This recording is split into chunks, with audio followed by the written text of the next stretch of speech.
When I was younger, I prayed for strength. God refined me through many physical altercations with my father.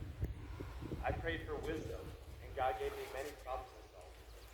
Then I prayed to feel love, and God showed me what hate feels like. All of these requests were never achieved in one day, and no request came without seeing myself fall, fail, and metaphorically die trying. In the moment, I was blinded by these failures, and the unbearable dormancy I encountered along my journey towards each successfully answered prayer. I longed to pretermit the pain, but I grew to know that with each shortcoming, the reward incomparable to the struggle was that much closer. So, I found peace amongst the path along God's will. However, in school, students were taught how to succeed, how to manifest their dreams into fruition. Success is portrayed as this sense of finality that defines the abilities of the recipient. Abraham Maslow, a renowned American psychologist, further corroborated this with the development of his hierarchy of needs. This motivational theory suggested that self-actualization and self-transcendence were the epitome of what Americans could define as reaching their full potential. In his rendition, exceeding the limits of your physical body is the evidence that validates our efforts to live and gauge our quality of life.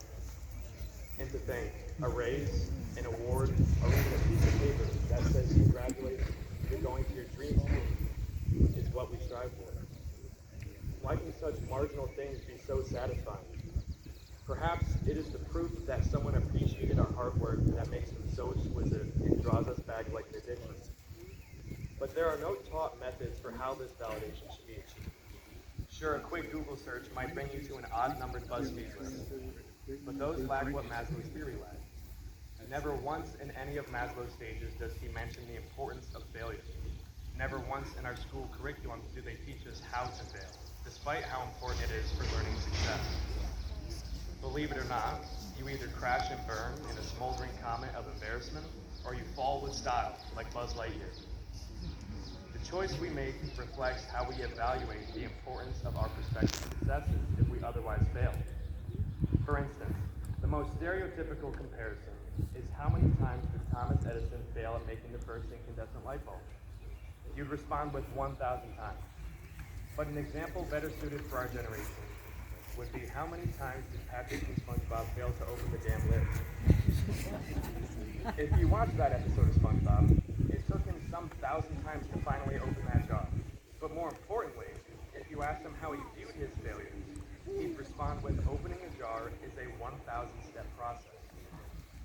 In both situations, the message is that the value of the final destination is only as valuable as the difficulty of the journey.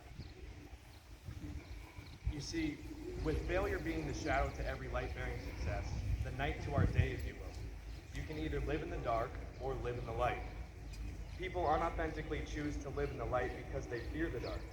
Comparatively, people would rather relish the success than experience the ambience in their failures. People would rather die in the known than be judged by their experiences in the unknown because their efforts to succeed may have been futile. If the journey to opening a jar or making a light bulb were easy, the importance of each of their successes, each level of growth they achieve, would not be met with as much satisfaction.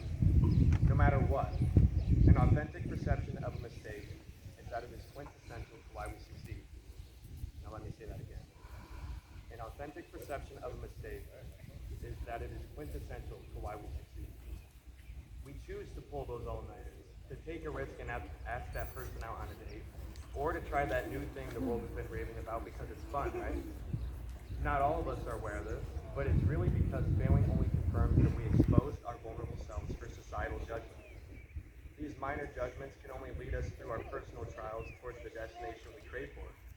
It may even be that the result of that vulnerability is unpleasant and as painful as a cold steel blade piercing the skin, or even the heart. However, it is important that we remind ourselves we still get to return home with the reward of progression. Yeah, our ego may be a little hurt, but at least we tried. Vulnerability that leads to failure is so critical to our own character development. Now, the outcome of that date I mentioned before may not have been perfect, or ended in some good old-fashioned playful roughhousing, but we celebrate the small victories because, after all, size doesn't matter. Lest we forget that society uses imperfection and failure as a cruel way of describing a progressive-oriented person who makes a lot of mistakes. Robin Williams from the movie Good Will Hunting described this situation best. You're always afraid to take the first step because all you see is every negative thing 10 miles down the road. Instead of restricting ourselves, guarding ourselves from every negative outcome because we hate to see our own flaws, we need to embrace it with open arms, as these mistakes are what make us evolve as humans. With each unsuccessful endeavor, we grow multitudes above the rest because we fall with dignity and we fail with pride.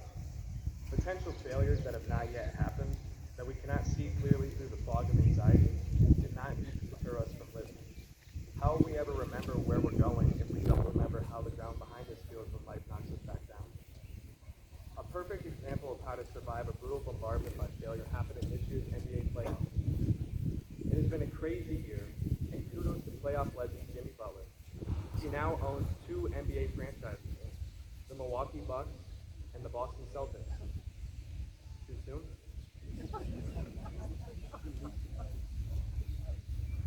But more importantly, after Butler eliminated the Bucks from playoff contention, superstar power forward Giannis Antetokounmpo had this to say about the series loss.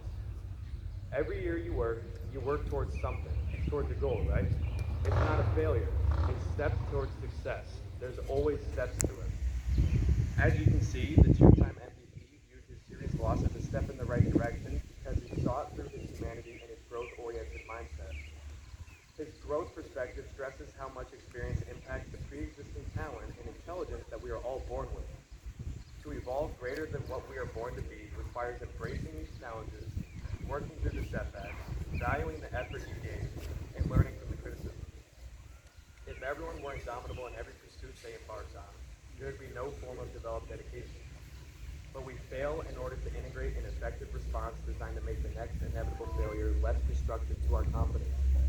After all, the lack of confidence is what murders our aspirations, and all of us have allowed this to happen at some point. Whether we like to admit it or not, drowning alone is the only way to appreciate the hand God tried to lend you before diving into the deep end. He'll never force you to listen, but the Almighty has a nice way of telling you, I told you so. The lust life with ostentation that everyone lusts for is what society views as perfection. Never once does society portray it as the collective effort, the resoluteness to fight back against the oppressive failures. This forced conformity makes people only present themselves as success stories because it makes them feel more secure.